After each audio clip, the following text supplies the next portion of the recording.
a witness even when in there. That's right.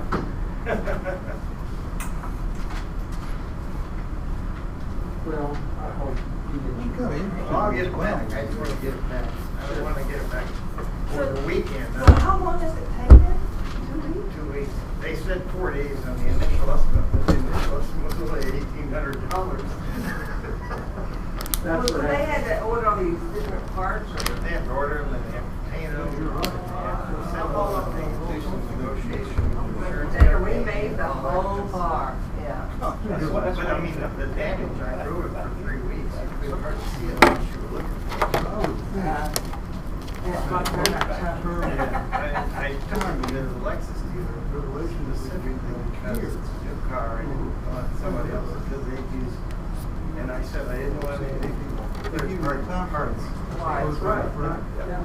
So it should be as good as It's new. not- Should be. That takes All right, how are you? Good. Just you tonight? But I'll be there. Rachel's in the Morning. TNT because Haley's Sure. out of town, I guess. Maybe. Okay. And I think they had to go to Mississippi. I'm guessing they went to Mississippi to get her dad based on Sunday's conversation. Sunday's school. Yeah. I'm just speculating. So she's helping because they're short at the girls' TNT. So I've got to spill my knowledge on her after the fact. Pretty good. But we thinned the herd. Yeah. That's all right. Well, I don't know. All right, guys. We ready? All right, so we'll get going and we'll. This better be better than the impeachment trial. Oh, that's been a. Oh, yeah, you have a lot to live up to. You know what? That's a lot of pressure. Have a lot of pressure. you listened to the Ted Cruz Verdict podcast? It's the #1 podcast right now.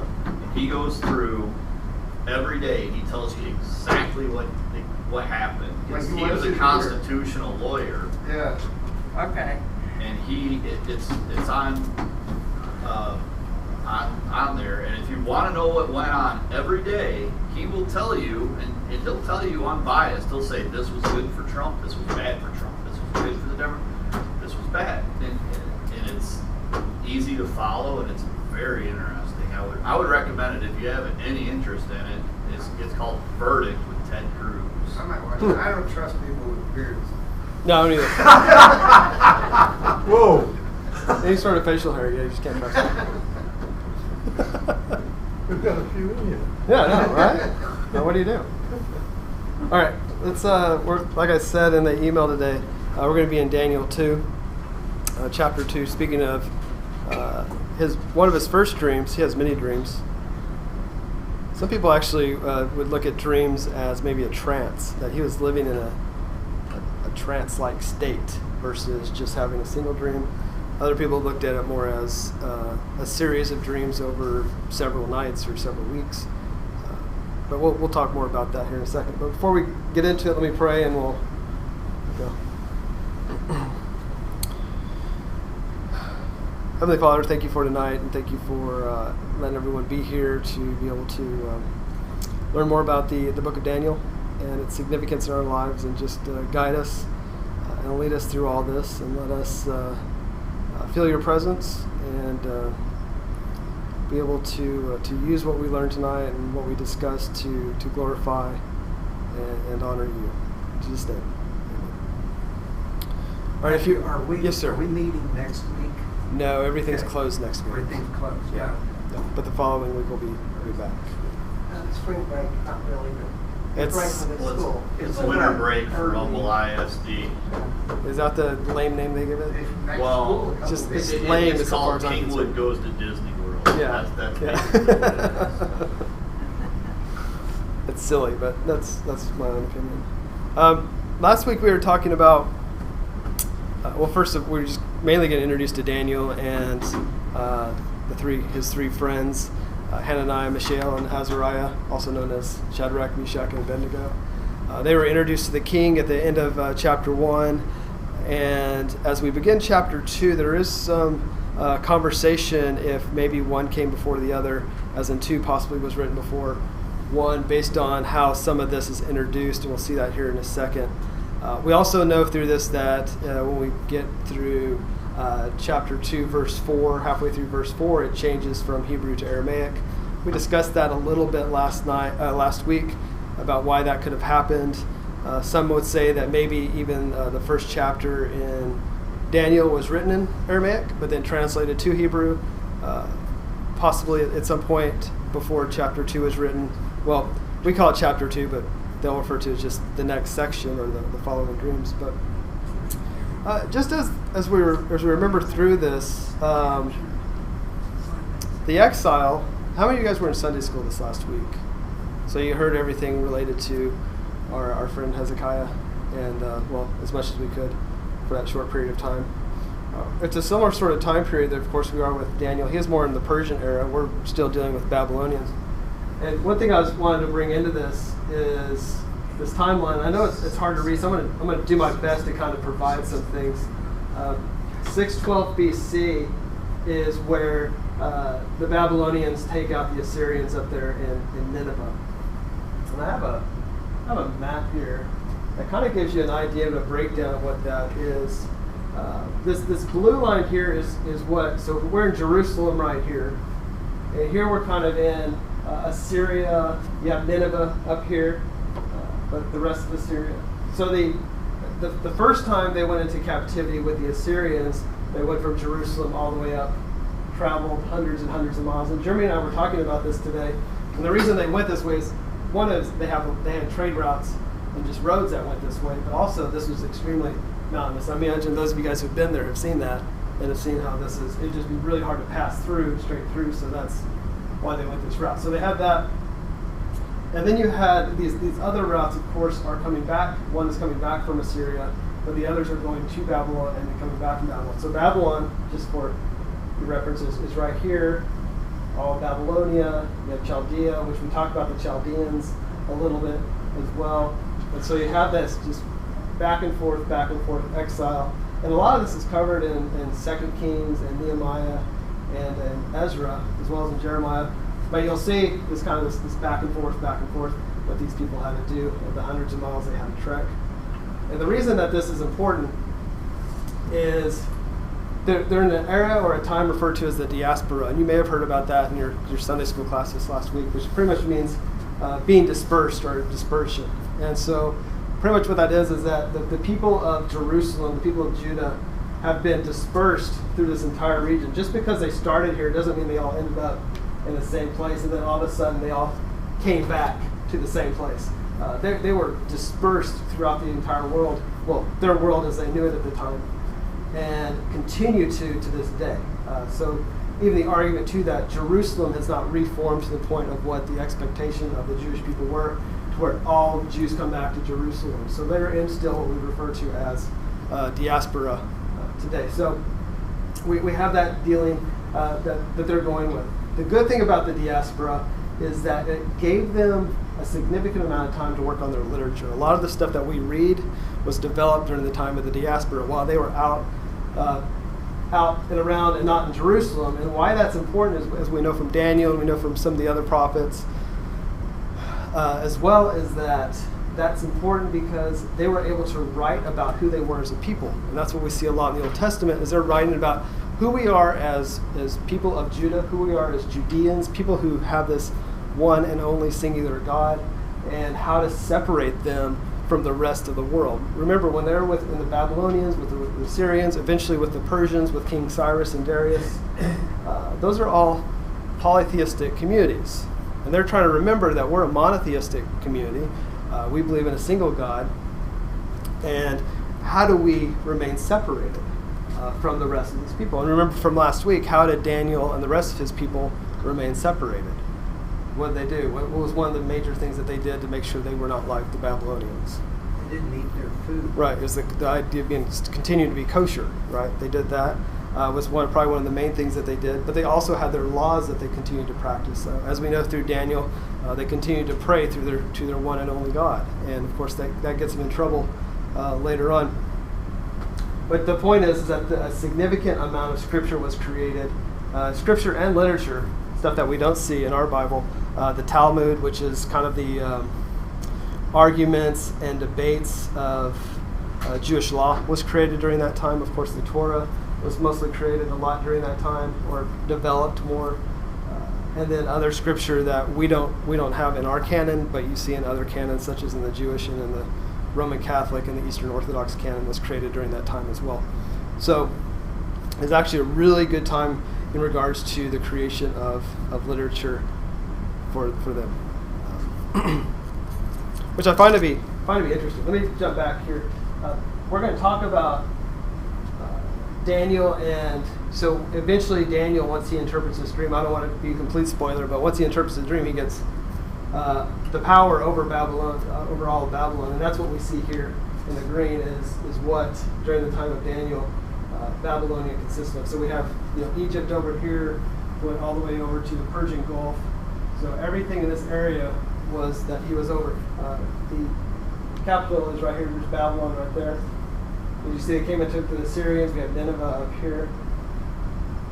You have the Medes who came here, and eventually the Medes and the Persians are going to come down and take out the Babylonians. That's going to happen in about 80 years from where we're talking right now. And then people you don't really talk about, maybe you guys have heard of them, is the Lydians. You guys ever hear of these group? The Lydian people? I'm not very familiar with them, but anyways, they kind of have a small area up here. But this green right here is what you see for the Babylonians and what they occupied during the time of Daniel, and then eventually what Daniel had governorship over during his time. All right. Any thoughts or questions on that? Observations? Yes, sir. Just a historical viewpoint is when Nebuchadnezzar took over and came up through Jerusalem, his father died, and that's when he inherited the throne of Babylon. But at the Battle of Carmel, he defeated a guy by the name of Pharaoh Necho. Yep. Pharaoh Necho was an Ethiopian. Yep. So the story goes, at that particular time, when the Ethiopians occupied Israel, was that the time that the ark disappeared, and they claim today that the ark is in Ethiopia. I don't know. I haven't heard that. Yeah. Is that where did you find that from? I mean, is that just from information? Is it the research you've done? Just a little research. Yeah. That would be interesting. I'm familiar with the battle because we're going to talk a little bit about that. I could never locate Carmel, so I have no idea where that's at. Isn't It's it got to be right right island? Carchemish is right here. So Aleppo is here. Babylon's there. So Jerusalem's here. So it's right here. Yeah. Carchemish, which is interesting because so what if you remember, was it Nebuchadnezzar had gone and was going after Jerusalem, and then Jehoiakim decided to rebel, and then before the rebellion, though, my understanding is that Nebuchadnezzar was up in Carchemish about to take Carchemish out, and then once he heard that Jehoiakim was rebelling, he came down and took out the next group of people, next exiles. But yeah, I don't know. So the idea is that the ark's down here somewhere. But my timeline was, I don't know if the ark appeared in Scripture after that point. I just couldn't. I don't know. Yeah, I'd have to look into that. But that's what the Ethiopians claim that they have got hold of the ark today. Yeah. Huh. It's just that side of history is just amazing how it all kind of pulls in and ties in. It's even amazing if you figure how did an Ethiopian ever get Pharaoh of Egypt? But then you got to get into it. It's a little bit more history. I know it's Well, was Egypt It's like there after the ark? Pardon? Was Egypt there after the ark? I mean, what was the scope of the flood? well, the flood was before the ark, way before the ark. Oh. Are you talking about? He's talking about the not the ark as in Noah's ark. Yeah. No. Okay. Yes. Not It's a yeah. big town. Well beyond the. So we're all Ethiopians. And there you go. Yeah, there we are. Do we know what the world population was at that time or in that area? It's hard for me to fathom why those people would want to, on foot, go from that far across that type of terrain. Well- Why would they even want to do that? They didn't want to do that. What are you talking about? What people are you talking about? Everybody, I mean, they're marching around and having wars with each other and having battles. That's a lot of work, and that's a lot of It's a lot of money. work. Yeah.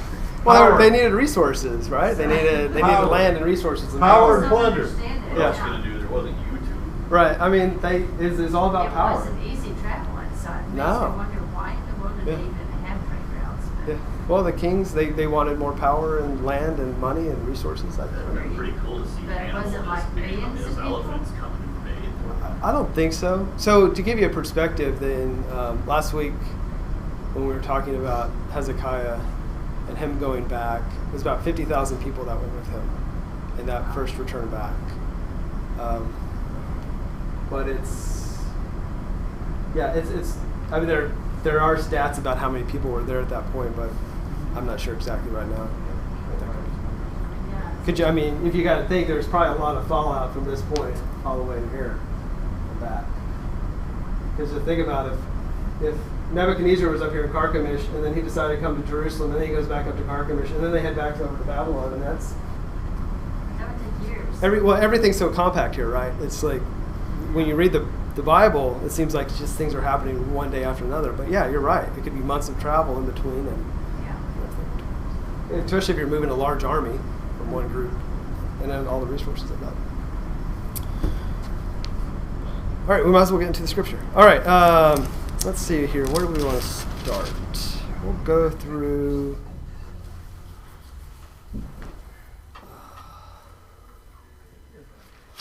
Let me read a little bit, and then I'll have you guys read here as well. But in the second year of his reign, Nebuchadnezzar had many dreams. His mind was disturbed, and he suffered from insomnia. The king issued an order to summon the magicians, astrologers, sorcerers, and wise men in order to explain his dreams to him, so they came and awaited the king's instructions. Your text may have you may have charmers and enhancers and enchanters and everything related to that, but depends. We'll talk about that here in a second. The king told them, I have had a dream, and I am anxious to understand the dream. The wise men replied to the king. And this is where we get the switch from Hebrew to Aramaic. You may have that note in your Bible. O king, live forever. Tell your servants the dream, and we will disclose its interpretation. Okay, we'll stop right there and talk a little bit about what's going on with this part. Like we were saying, this is most likely right after the time period that Nebuchadnezzar had taken out Carchemish and is now returning to Jerusalem because Jehoiakim has decided to rebel and is about to take out the next group of exiles. Remember, in our first timeline, we looked at there are 3 groups of exiles that we had, and we're going to the second. Daniel and his friends were in the first one, and then we're going into the second one here, or is about to happen. Some people may wonder, and you guys may wonder the same thing because the way you guys think is that in chapter 1, verse 1, we're in the 3rd year of the reign of King Jehoiakim of Judah, King Nebuchadnezzar. But now we're in the 2nd year of his reign. Any thoughts about why we would either go back a year, or is there some sort of confusion about what's going on for the writers at this point? Because we had 3rd year, now we're in 2nd year. That is a good question. Sometimes to think about. Yeah. So the easy debate is that the people who edited this and over time made a mistake. That's some commentaries will say. He addresses whatever the Meshach and Abednego. Yeah. In the 2nd year, and he named them in the 1st year. But instead, it started in the 3rd year. Well, chapter 1. but Yeah. The first one is where they got their names, and then Right. he addresses them in this chapter Mhm. by those names. Then in the 3rd Well, year, in the he 3rd was still chapter. calling them Hananiah, Mishael, and Azariah. That's my point. Right. Yeah. Yeah. Yeah. Yeah, and then he's reintroduced to Daniel here in chapter 2, which is interesting as well. Could have been dyslexic scribe. It could have been.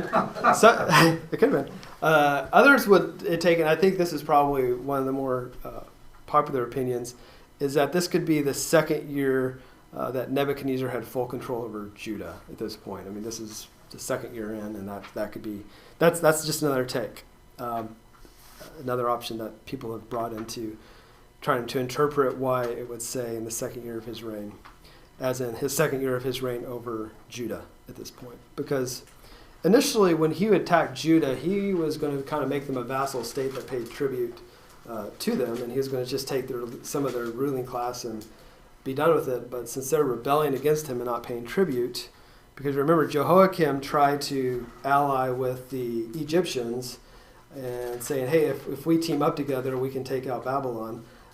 The Egyptians, of course, what we know is that they backed out and said, no, we're not going to do that. And then Nebuchadnezzar comes in and takes them out. So anyways, just some things to think about the 2 years. Could it be because the flow of things, the first chapter introduces the people, Daniel and his companions, and how they are loyal to God. And then we get into this next chapter, Okay. which kind of knowing that how the four of them are, then it just proceeds on. It seems like it fits better that way. Okay, I see what you're saying. Then starting with the second chapter, then coming back and introducing the people, you reverse these chapters. Sure. And then what happened to the first year? No, that's not the way I read it. I'm just, that's a take. Go ahead. What's your take on But it? it says on the first chapter, they're talking about the third year of the reign of Jehoiakim. Mm-hmm. So it's Yeah, Jehoiakim's third year. Yeah. But in the next chapter, they're talking about the second year in the reign of Nebuchadnezzar. So Jehoiakim was already in power, and then a year later comes Nebuchadnezzar, and that was his second year, but it would have actually been Jehoiakim's third year, maybe? Possibly. So let's see here. If I have it here. So Nebuchadnezzar comes. Yeah. So Nabopolassar, sorry, I can't say that one right. Polassar's son Nebuchadnezzar defeats Egypt and Assyria in the Battle of Carchemish in 605. Becomes Nebuchadnezzar II, becomes king in 605.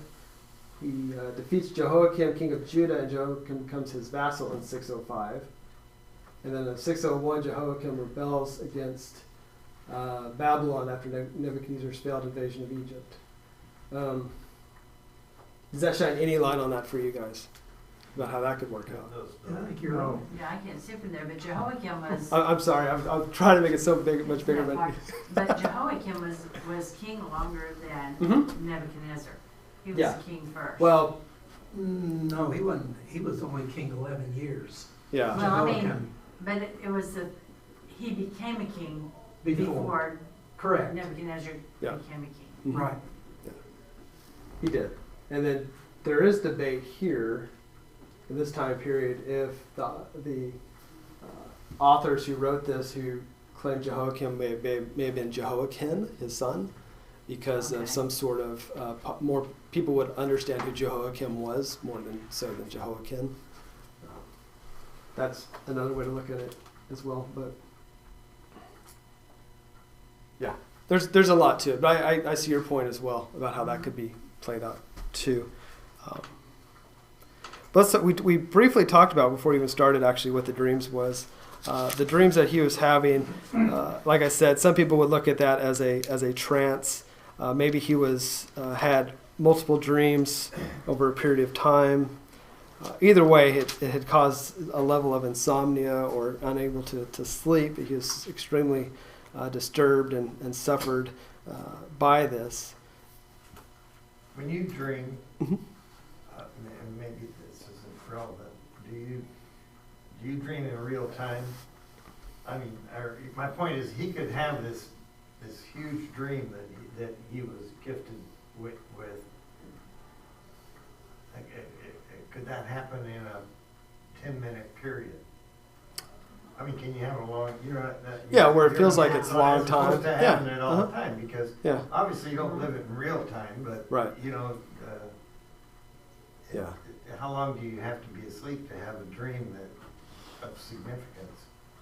Well, I think that's really interesting because I don't know. Yeah, that's true. he only had 24 hours, him and his buddies, to figure out what the dream was. Mm-hmm. So you had less than 24 hours to figure out what Yeah, the dream was. so it's, you know, bingo. That was real time. I Yeah. don't dream that complicated either. I mean, all those different layers and stuff. Mm-hmm. And I mean, it was so complicated. I can see why he was very confused and Yeah. stuff, you know. But it also says he had dreams, plural. And Yeah. it could have Okay. been the same dream over and over, and that's what's Okay. causing him his restless. Right. It doesn't Yeah. say It he's wasn't going to having go away. different. I mean, if you dream the same thing a week straight, you had dreams. Right. Period. Mhm. You Do you know? remember last week we talked about dreams could symbolize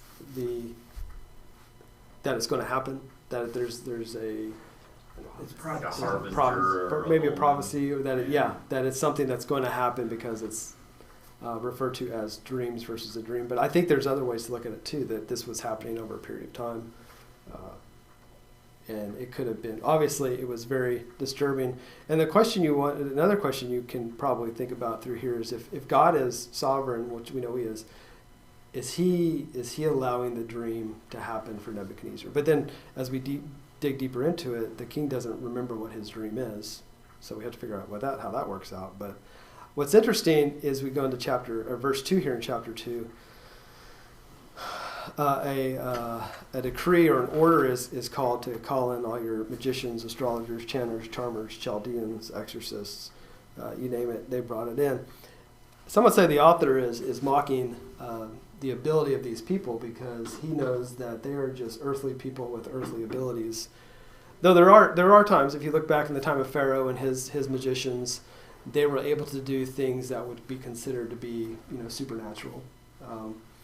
It doesn't seem like that's the case here with these people. Maybe at some point along the way they're able to, but at this point, I think the author is making a point that there's a powerful God that is about to give Daniel the information and the answer, and all of these other advisors of Nebuchadnezzar's. I mean, you see the list of them here. You can imagine it doesn't give you a number, but there's a lot, hundreds maybe, of these advisors who come in and they spend their time. So it's kind of like they have their books, they have their diagrams, they have their scrolls, all their resources that if Nebuchadnezzar tells them what their dream is, because they'll ask here in a second, if they tell them what that dream is, they'll be able to look at their book from the past and say, okay, based on what you just said, this is what this symbolizes and this is what your dream was about. But God doesn't allow it to work that way, which is, I think, of course, part of the fascinating side of this. So just to kind of give you an idea about who some of these guys are. So who has diviners as one of your people? Anyone have diviners as an option? It depends on what translation you look at. You have enchanters? I have enchanters. Yeah. Okay. Enchanters were Sorcerer would be a diviner for me. it could be. They were mainly priests and magicians, the diviners were. No, I have magicians too. Yeah, and it really just, again, it depends on your translation on what that could be. So the diviners were called to interpret and help provide guidance on how the king should avoid any sort of danger or peril from his dream. Well, he identifies all those, and he says, and the Yep. Chaldeans or The Chaldeans, Chaldeans. yep, Yeah, that's a people group. that they were a people group. That apparently had some kind of Yeah, not foretelling. yeah. ability. They were able to. They're not necessarily a supernatural power, but they did have some abilities to be able to see in the future. They would translate what they refer to as cuneiform, which is of course an ancient style of writing, and then from that be able to tell you what the dream was about, or be able to tell you what the future could look like. So that's what the Chaldeans would be like. They were probably a lot like astrologers. They probably were astrologists during that time, or astrologers. Then you had the exorcists who looked at animal parts. They look at like a cow liver, and from that cow liver could determine what it is that could possibly be that is happening as part of the interpretation of the dream. Who else did you have? You had the charmers who did the magic spells or had charms. Let's see. So there's quite a group. And the reason I think this is significant, of course, is because you have all these people here who are supposed to be the wisest of the kingdom. They're supposed to be the king's advisors, so they're supposed to be extremely well-read, very wise, and be able to do pretty much interpret anything that the king comes to them with, but they cannot do anything. And as we see that, He's not gonna tell him what so you wonder about that. Is he? So you gotta think. Is he not telling us and he knows because he wants to know if we're real or not, or does he really not know and he doesn't want to act like he? I mean, it's really interesting because he's playing. It's true mind games that's going on here. What's going? I mean, I would hate to be one of the guys and say, "Oh yeah, this is what it's about," and the king's like, "Well, Yeah, that'd be wrong. no, Well, off their well, head." Not. Yeah, which the thing is, and you have to think Daniel even, he has that faith in God as we go into this, but at the same time, what he's doing is extremely, extremely risky. So as we continue on here, now Can I ask you a question? Yes, sir. Of the people that were the astrologers and that, which of this group was the Magi? Chaldeans are in the east. Whatever that means. Yeah, I don't know. If you look at that map, the Chaldeans are way over, Yeah, they're right here. way over there. Here's where Abram was, by the way. I don't know. I don't know who The Magi was. apparently came from the east. I know it was a mix, but I don't know exactly if they were who they were, what their superpower was. Well, the Magi in that country, in Babylon, Yeah. they were the ones that perpetuated the kingdom. They are the ones that chose the next king. Yeah. Right. And that's, of course, where we get the word magistrate from. Mm-hmm. And brings me back to the birth of the Lord when the Magi showed up. Yeah. Right. Yeah. And Yeah. why they were afraid of him, afraid of the Magi. Well, the Magi were the ruling people in Babylon who selected the king. So if they came in the name of Babylon. They didn't come, just 3 of them. Right, and they came from that area. Right, I knew that. Yeah. Of the country. The whole group came. I mean, he had It's a an big army group. behind him there. Yeah. I think this is some incorrect interpretation. I think there were only 3 people. Is a large But this is group. the Magi. I don't know. I couldn't figure that out from this group of people here. I couldn't either. So I haven't. So you get later on, Yeah. when they get accused and thrown into the furnace, which we'll get to. And Yeah. there was a different. Yeah. No, I don't know. But still, that'd be quite a walk for where they ended up. You want to do that for homework next week? Yeah. All right, let's continue on. Get you to ask questions. Oh, no. Yeah. Verse 5. The king replied to the wise men, "My decision is firm. If you do not inform me of both the dream and its interpretation, you will be dismembered or killed." Or dismembered is always a nice thing to think about. Yeah. As in your limbs will be torn off. And your homes reduced to rubble. As in not only killing you, but also my understanding of this, also killing your family and extended family for the most part. And of course, destroying your physical home. But if you can disclose the dreams and its interpretation, you'll receive from me gifts, a reward, and considerable honor. So disclose to me the dream and its interpretation. So they're going to reply here in a minute. But what is this? What the king just says? What does it kind of tell you about his personality? So do you think he knew what the dream was and he's trying to get them to say it? Or did he Hard to really tell. That's what we were just. get it? Yeah. I just don't know. It's one of those things like, do you know? And you're going to trick us? And then when we say the wrong thing, you're going to kill us anyways? Mm-hmm. Or he really didn't know because he was so crazy and so anxious and so many things going on right now. He really did forget. It's hard But to... Daniel told him the dream, and he was okay with that. So he had to know about the figure. He didn't know what the figure meant. I don't know. Yeah, I know, but... He knew the dream, Wayne. I think he was just testing. You think he was just testing them? You know, these guys, shamans go around and they say all kinds of. You tell them something and they'll tell you. They always told you something. Yeah, it's almost like he doesn't trust them. Yeah. Of who they are. I could see that too. Yeah. It seems like, no, go ahead.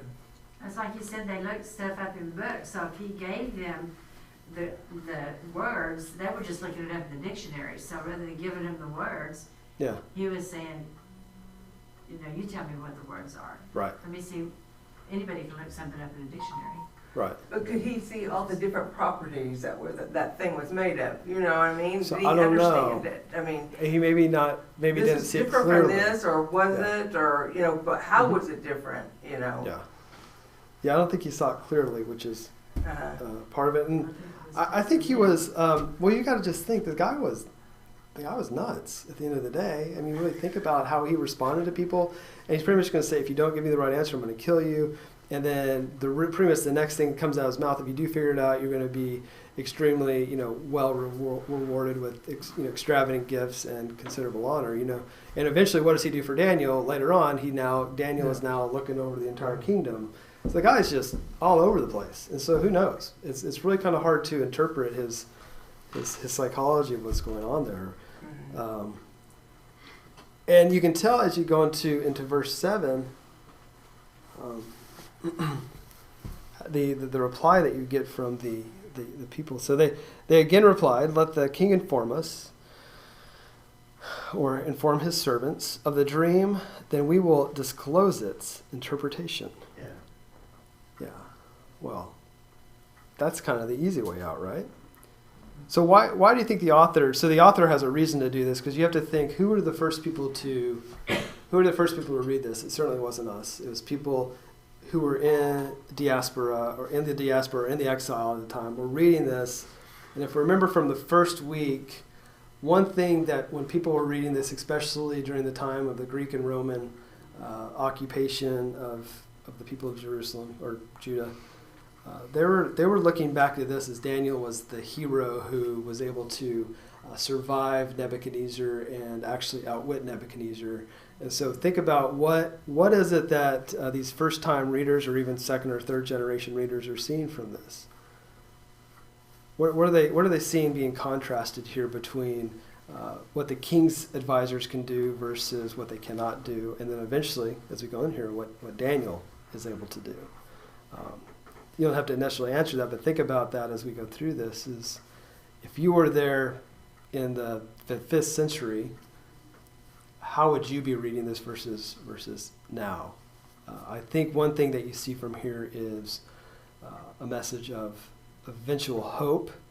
And what we'll see from this statue is we'll see that, and we talked about last week as well, is that the Babylonian rule, this extreme, powerful, oppressive rule, is going to end soon, leading to eventually a peace and prosperity. So just some things to think about right there. Well, it was written. Yeah. It was written. You said starting from verse 4, Aramaic. Mm-hmm. So if it was just the second year of Nebuchadnezzar's reign, I mean, would all of the Jewish people been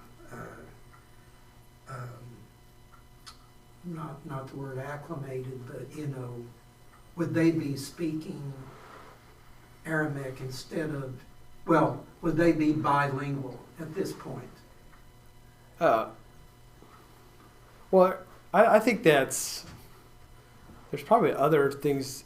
We know that they try to indoctrinate them, and we talked about this last week about the indoctrination from the ruling class down. But those are the ruling class. Right, but eventually coming down to everyone, as in everyone will now be indoctrinated into Babylonian viewpoints. I don't know. I couldn't answer that question on that because it's. Well, you're asking who was this written for back then, and I'm thinking if it's in Aramaic, then you would assume that the Jewish people would be speaking, both languaes. And they did. Actually, Hebrew and Aramaic was within the realm of that people group anyways, so it wouldn't have been too far of a stretch for them to be able to understand Aramaic at that point. It's an older language than Hebrew. Well, it kind so of they probably what we were talking about before too. They traditionally you told the sayer or the whoever you're talking to what your dream was, and then it's like going to a fortune teller. Right. If you tell them, they'll be right there with an answer. Right. And so maybe they had some suspicion. Yeah. Or reading the tea leaves. That's what they were doing, and then keep kind of cold war. Yeah.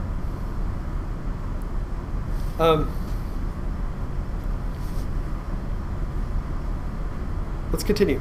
The king replied, "I know for sure that you are attempting to gain time because you see that my decision is firm."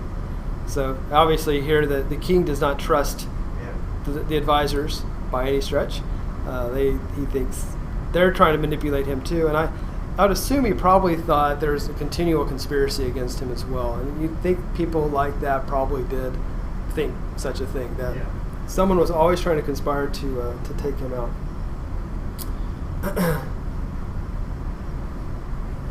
If you don't inform me of the dream, there is only one thing that is going to happen to you, for you have agreed among yourselves to report to me something false and deceitful until such a time as things might change. So you're kind of just wasting time here. So tell me the dream, and I will have confidence that you can disclose its interpretation, so that he will know that you can disclose its interpretation. So obviously there's a trust issue between him and his advisors, which never leads to a healthy kingdom. It's kind of toxic if you really look at it. You can imagine an organization run this way would not last very long or do very well. And so that's what we see going on here. And again, it's one of those things that we were talking about earlier, is the king bluffing or not? And these guys have to figure that out. And if they don't, they'll be dead, because they either lied, or they're making something up, or they're trying to deceive the king. There's really not a win for them at this point that I can see as we go through this. That's part of it. Except the last sentence there. What's that? Well, I don't know if you've got it down there Friday night. No, it's just at 9. Oh. 11. Come on, Bob. We're getting there. Yeah, I know. No. So this is foreign territory for these advisors. They've never been asked to tell them a dream, just to interpret one. So again, foreign ground that they're trying to tread, and they know that any mistake, they're going to die, and their families will be taken on too. And we go into 10. The wise men replied to the king, "There is no man on earth who is able to disclose the king's secret. For no king, regardless of his position and power, has ever requested such a thing from any magician, astrologer, or wise man. What the king is asking is too difficult, and no one exists who can disclose it to the king except for the gods, but they don't live among mortals." So what's your point on there? The last. Yeah, on verse 11? He's basically saying if we can do that, it would come from God.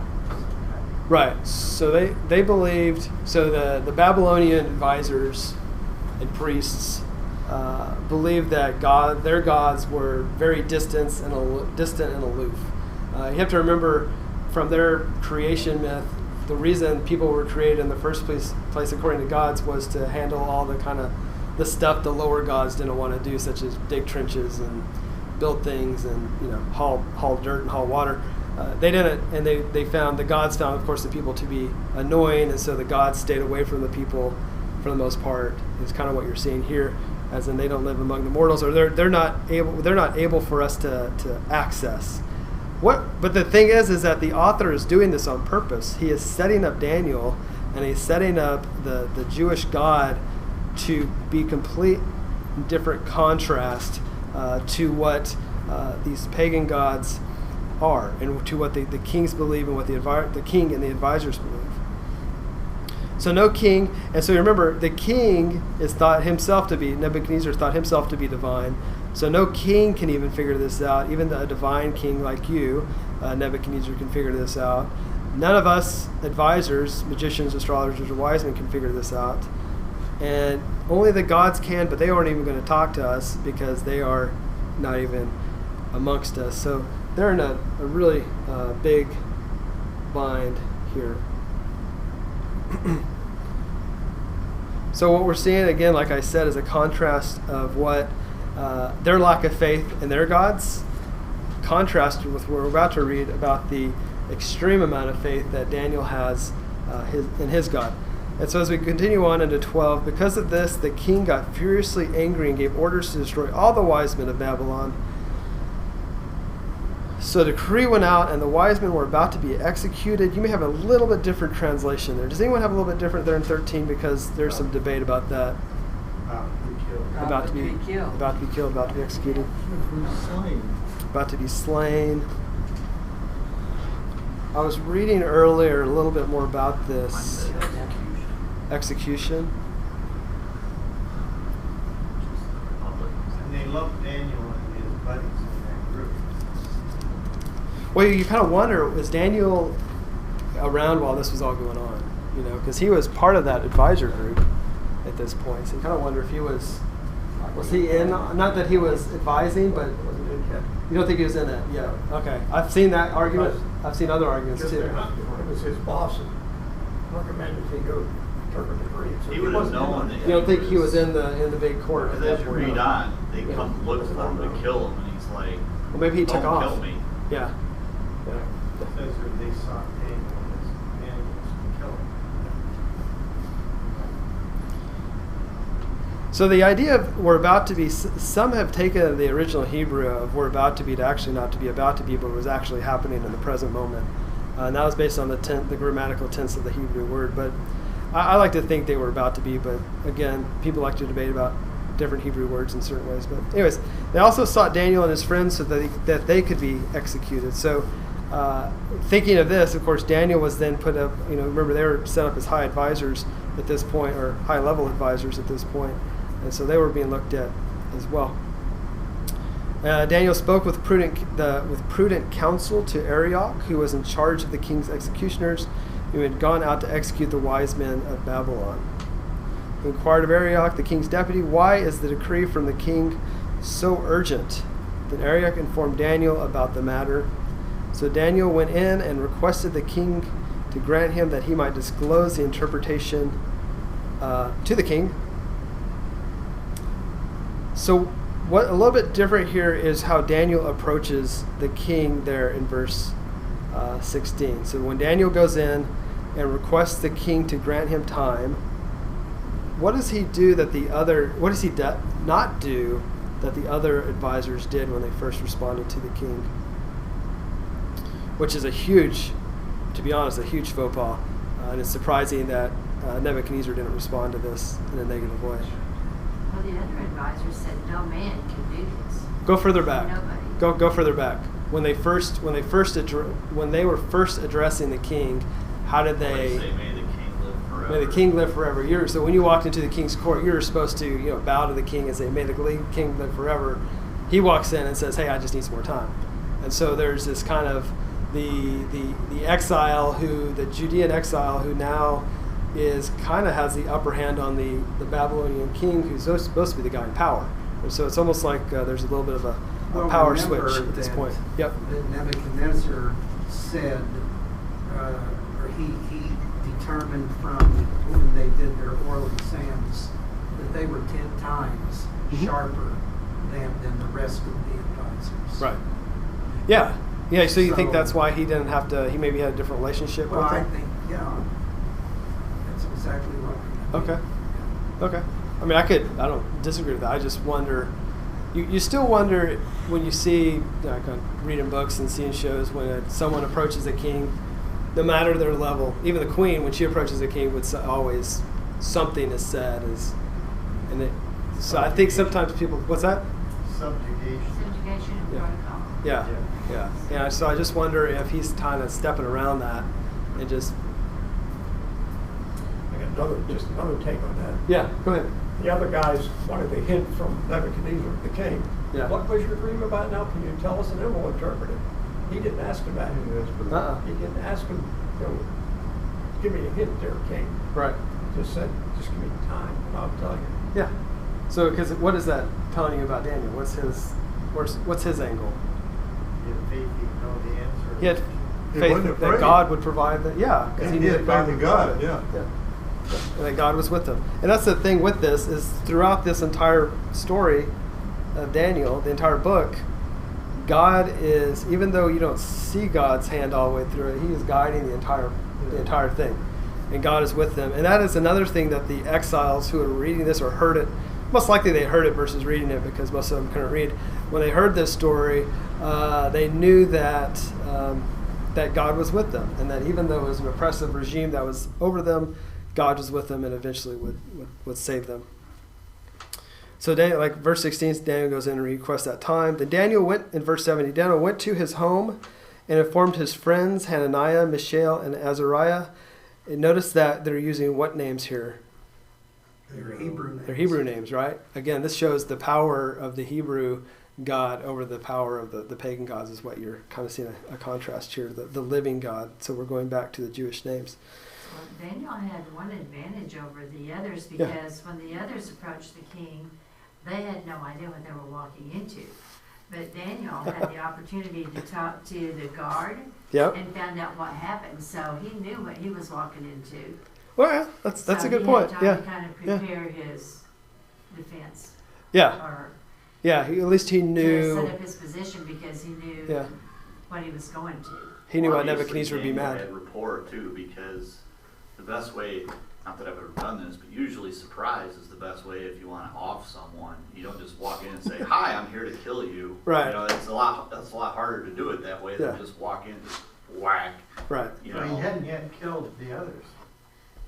Right. He was Right. sent. He just To, wanted he to was get 'em sent all to in kill the- him. It says he was sent to kill him. and No. Daniel Well, I knew think that. he The probably others didn't sent know to that was round them coming. up and throw them Like, into the lion's Not the den. Or- droid or the you're looking furnace, yeah. for.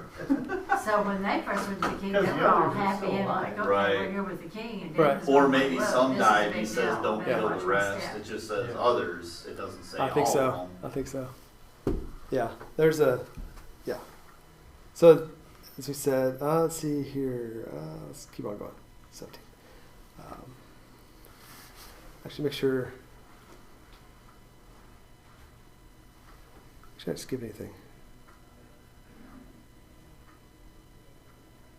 No, this is going to be in verse 18. Okay. So he goes and talks to his three friends, and he asks them to pray for mercy from the God of heaven concerning this mystery. So the mystery here is what's the important key word here. So that he and his friends, or maybe you may have Daniel, so that so that Daniel and his friends will not be destroyed along with the rest of the wise men of Babylon. So they were. How do you read that end of verse 18? Do you think it's the other guys are still going to get killed, besides Daniel and his four friends? Or he is saving, based on being able to do this, he's saving not only himself and his three friends, but he's also saving all the wise men of Babylon. Yes, I think he sent out to round up Daniel and his three friends Okay. to come in with the others, and then they're going to kill them all. He said so he could be with the rest of them. Right, but do you think, what's Daniel's intent here at the end of 18? Well, I read it. asking them to pray for revelation. He's praying for revelation, but is he trying to save himself and his Judean friends, or is he trying to save everyone? I think everyone. Yeah, okay. He thinks All if right. you can come up with the Mhm. answer, Yep. I won't want to be killed with None the of the- rest of these guys. They won't be killed either. No, okay, none of the advisors will be killed. No one dies at this moment. Well, to the glory of God. To the glory of God, right. Yeah. Exactly, because it's God's, absolutely. So the mystery, why is that important? What is, if you're just because you're curious, the word is raz, in R-A-Z is how it's spelled, well, our English version of it, but for mystery. Why is that important concerning this mystery? You only see it here, and you'll see it brought up a little bit later on by Nebuchadnezzar. Not calling it a dream, but it's a mystery.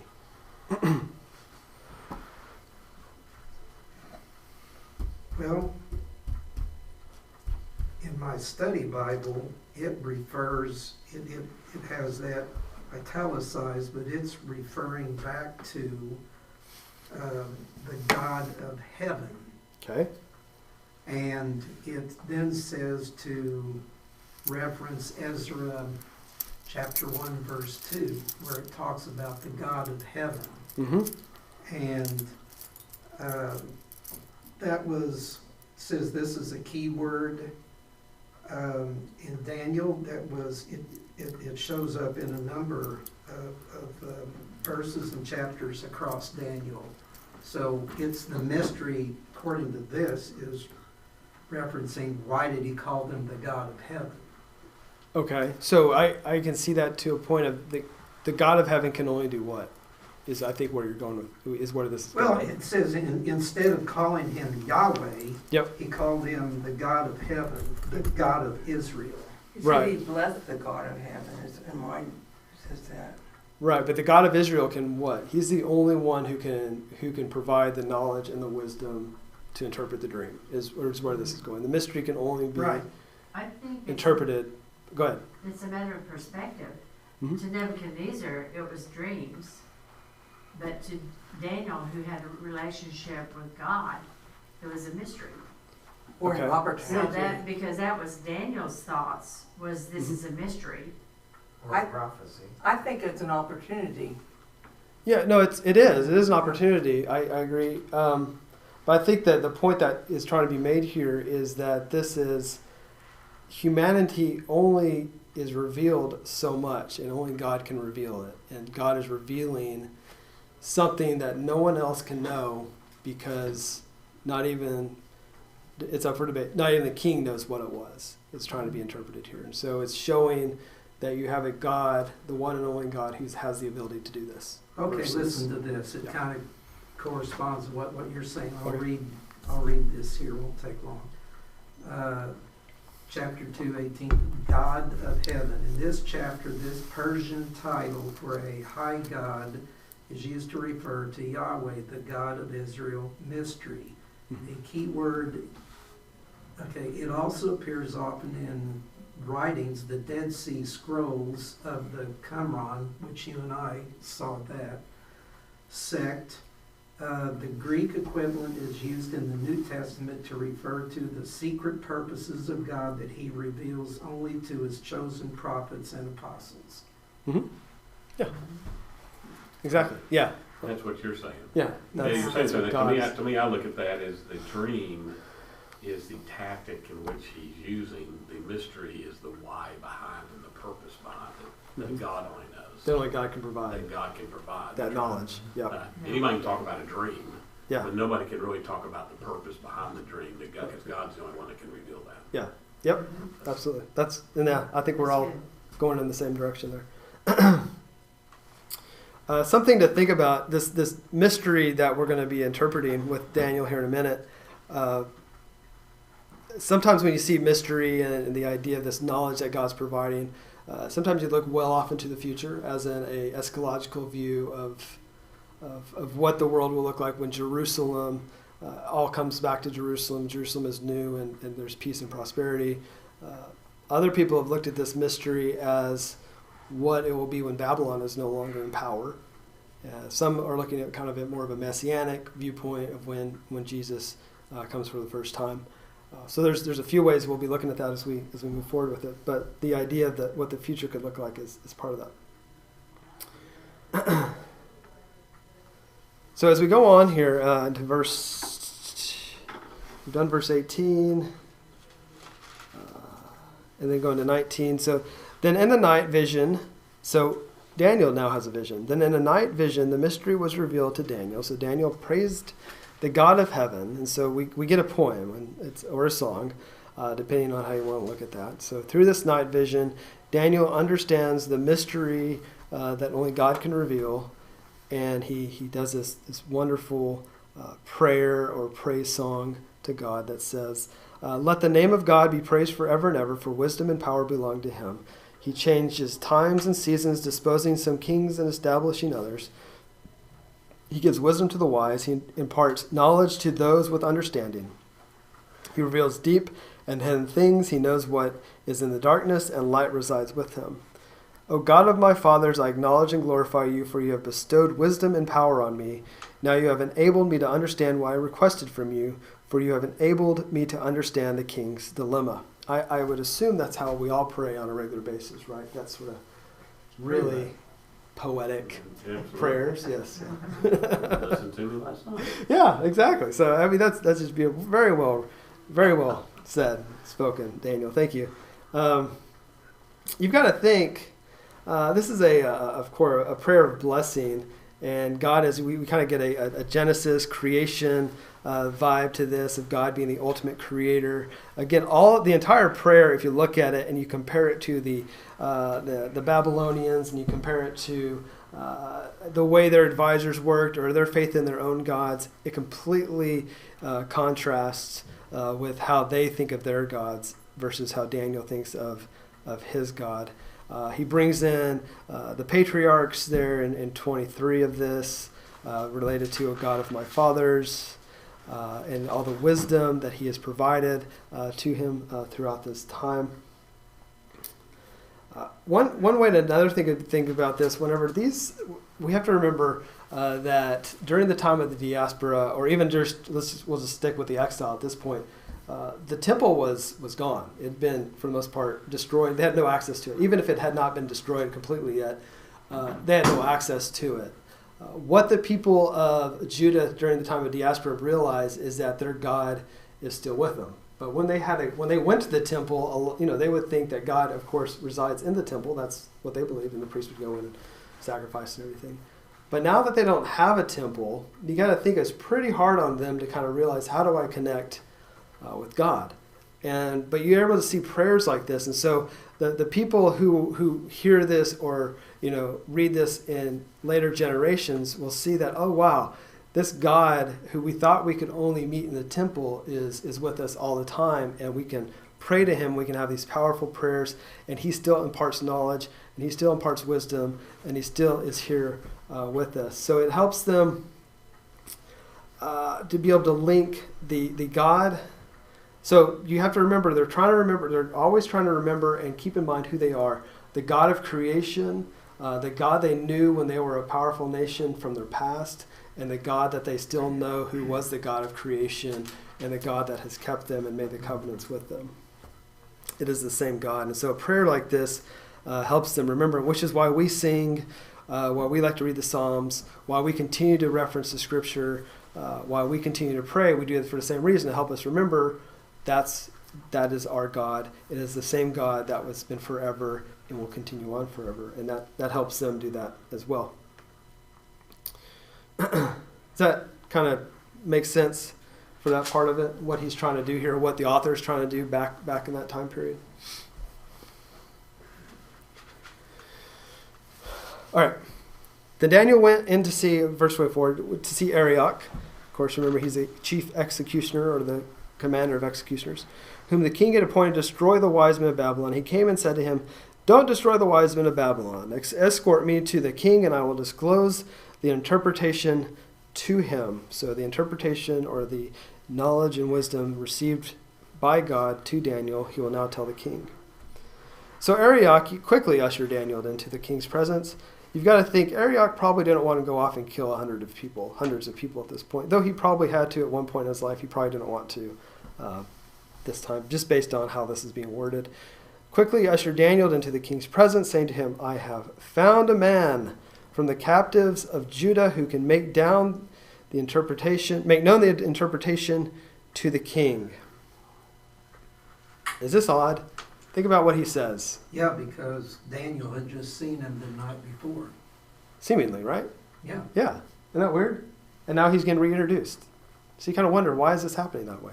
It just, there's ideas. There's like, this is maybe inserted later. There's parts, edited over time. Maybe he's trying to puff himself up. He goes, "I have look who I found. I have brought in the guy who's going to answer answer your dreams and everything you ever thought."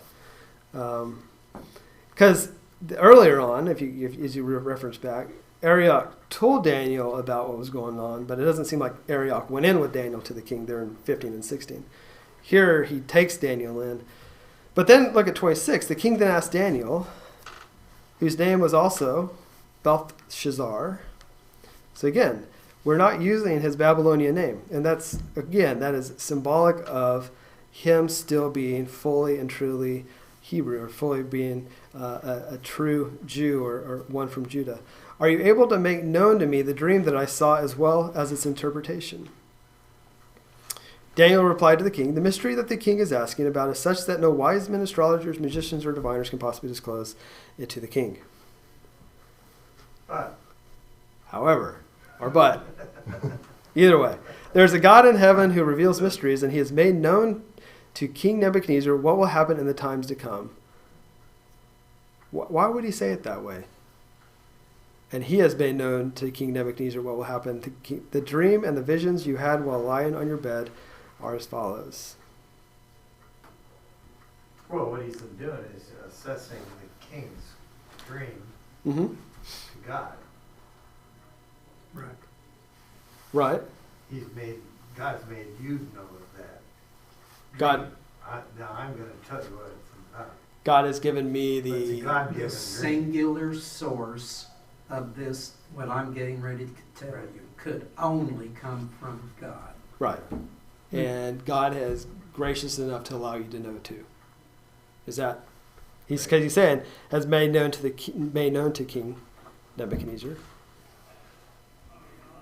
But anyways, He's actually elevating Nebuchadnezzar by telling him that God came to you.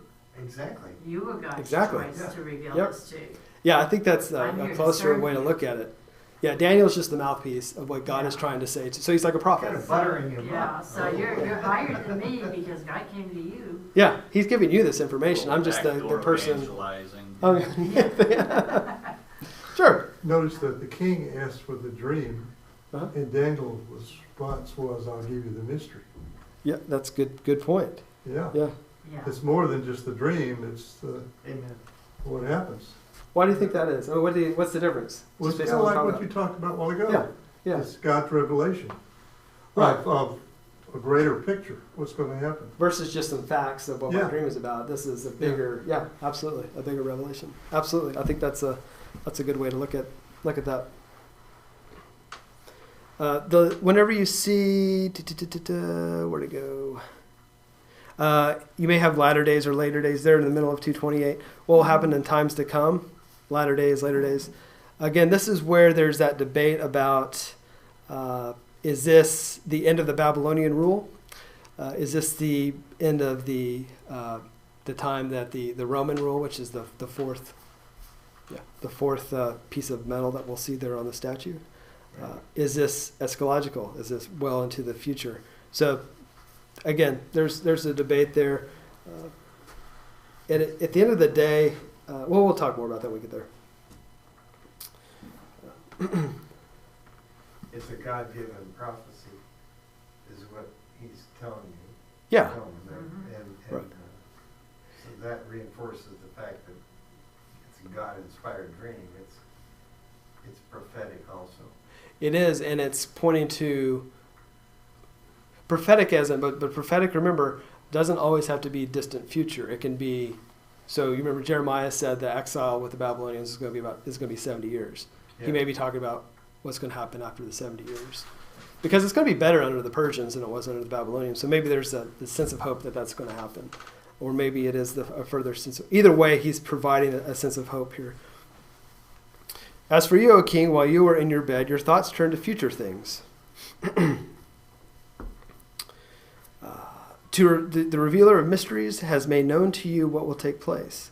As for me, this mystery was revealed to me not because I possess more wisdom than any other living person, but so that the king may understand the interpretation and comprehend the thoughts of your mind. Isn't Daniel so humble when he says that? You got to think of, he's a lot like Joseph.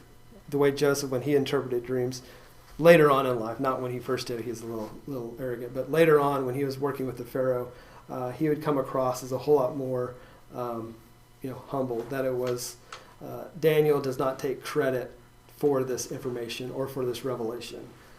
Joseph didn't take credit for the revelation. It's all going back to God. So similar sort of way that they are doing that in the revelation of this mystery.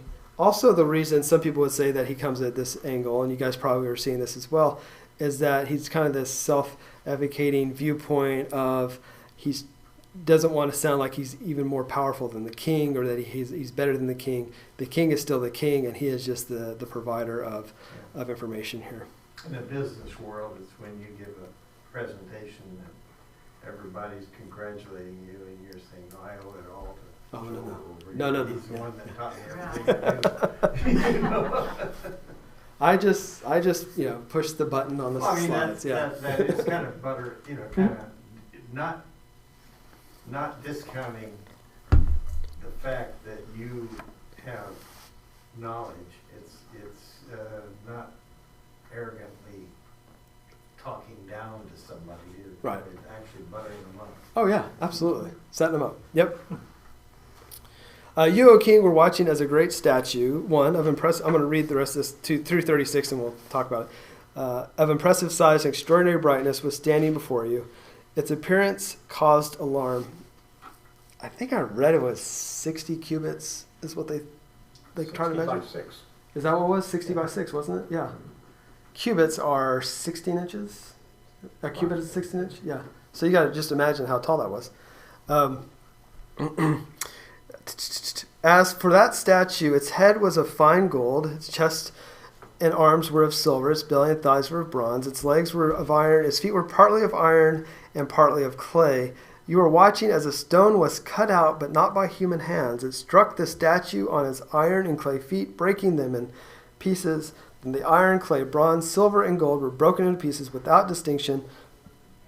It became like chaff from the summer threshing floors that the wind carries away. When there is probably more spirit, but we'll talk about that here in a second. Not a trace of them could be found, but the stone that struck the statue became a large mountain that filled the entire earth. This was the dream. Now we will set forth before the king its interpretation. So as you can see here, when you go into the next section, there's no disagreement from the king here. Daniel just kind of will jump into the interpretation. But there's a lot going on here with it regarding, first of all, of course, it's a huge statue, extremely powerful. The Assyrians, the Persians, the Babylonians were known for their huge statues, very powerful, impressive, extraordinary sized statues. So this would not be a surprise to anyone that this would, of course, be something of impressive stature and size. This idea of having 4 metals was pretty common in Persian literature during this time. If I can say this right, a common source that they usually refer to as the Bama Yashat, which is kind of how they would use different stories using 4 elements, such as the 4 metals here. I believe the Persians had their own kind of version of this, where it was 4 branches of gold, silver, bronze, and iron. Similar sort of stories here. What this allows for is that people have a point of reference of what they're trying to talk about here, because the Persians would have a similar sort of point and idea. Anything like gold and silver is majestic and precious type metals. The bronze and iron are things of war and battle, and the people of Israel or the people of Judah would completely understand that. If you remember, when David went into battles, he would go up against people with iron chariots, and they didn't have the right equipment to go up against them. They're very familiar with that sort of iron power and iron ability, and the idea is that most likely being Rome, but I don't want to get too far ahead into that point here. But we have this kind of breakdown of who this king is. Before we get a little bit deeper into it, there's also and we'll talk based on our timing right now. We'll have to talk about this next time we meet. But there's conversation about, are the 4 metals representing the 4 kings of Babylon from Nebuchadnezzar to the next 3, or is it representing like the heads of the 4 beasts that we'll see later on in Daniel, where it's Babylon, Persia, Greece, and then Rome? Something that we will talk about. And if you guys wanted to kind of think about that ahead of time, I would encourage you to do so, because there's a lot of conversation about, is it just the kings that he's talking about here, the Babylonian kings, or is it other nations that he's talking about? And there's good arguments on both sides of that. The word here for stone, in Hebrew it's eben, E-B-E-N. And what that typically would mean is, it's rock or stone, but they've also used it in other parts of Scripture to reference God. So the idea being that it's something created by God, coming down to destroy this statue that you see here there in verse 34. So, of course, not made by human hands, most likely pointing to a divine stone or a rock created by a divine being, most likely God. Whenever you see clay, what does that mean? So iron mixed with clay. What does that kind of give you about iron? It's not Amalgam is soft. It's soft, right? So it's going to be easy to. It weakens it. Yeah, iron is very strong, but it also shows that with it mixed with the clay, It just doesn't bond. It's not gonna any bond. Strength at all. it's not going to be. There's not going to be strength to it. So it could be. Some would take this as it can be perceived as being very powerful, but it's almost like it. But it's not. It's weak, Yeah. but it looks like it's powerful, but it's weak. And so that's a good way to look at it. And so this stone strikes the statue at its feet, and it falls into complete dissolution. All the metals, even the strong ones, are destroyed. But then the statue, the stone not only destroys the statue, but begins to grow as a great mountain. If you go to Isaiah 2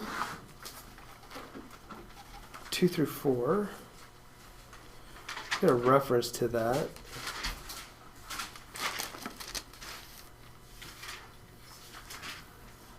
I'll read it. I'll start. Yeah. In the future, the mountain of the Lord's temple will endure as the most important of mountains and will be the most prominent of hills. All the nations will stream to it. Many people will come and say, "Come, let us go to the Lord's mountain, to the temple of the God of Jacob, so that he can teach us his requirements and we can follow his standards. For Zion will be the center for moral instruction. The Lord will issue edicts from Jerusalem. He will judge disputes between nations. He will settle cases for many peoples. They will beat their swords into plowshares and their spears into pruning hooks. Nations will not take up the sword against other nations, and they will no longer train for war." So pointing to the future Jerusalem, the future time of peace and prosperity where God has put judgment upon the earth, but also has allowed the nations to come to him. So we're looking at, most likely, some would reference that as Mount Zion. The agricultural reference that we get here with the wheat and the wind and the stone together represent God's judgment to ensure that the Babylonians will be defeated. Like I said, wind is probably the Aramaic word for ruha, which also means, you've probably heard that before, means spirit. And so God, almost like it's the same sort of spirit that we see in Genesis 1, where God is hovering, or the Spirit is hovering over the waters. It's the same word for ruah. It's also the same word that's used whenever the Sea of Reeds or the Red Sea is separated for the people of Israel to pass through. Same sort of wind, or ruah, was used. So we're seeing God's power, his wind, his Spirit is coming upon this and has blown the chaff of these evil nations away, and the wind has carried them away, and they're no longer could be found any longer. So just kind of give you some reference points to that. And then as we go into this next section, which we don't have time for tonight, I apologize, we'll talk about the interpretation and how Daniel breaks that down. It's a long conversation, so we don't really have time for it tonight, but we'll talk about that next time we meet. And then we'll talk about how the king is so fascinated by this, he almost treats Daniel as a god, and it gets really complicated at that He point. goes out and builds a gold statue. Yeah, it just gets And bad. worships it. We can ruminate on the interpretation for 2 weeks. Yeah, you can. Oh yeah, 2 weeks. Yeah. So, and then we'll start. We'll start chapter 3 as well that week too when we get back from that. Before we go, any additional thoughts or observations?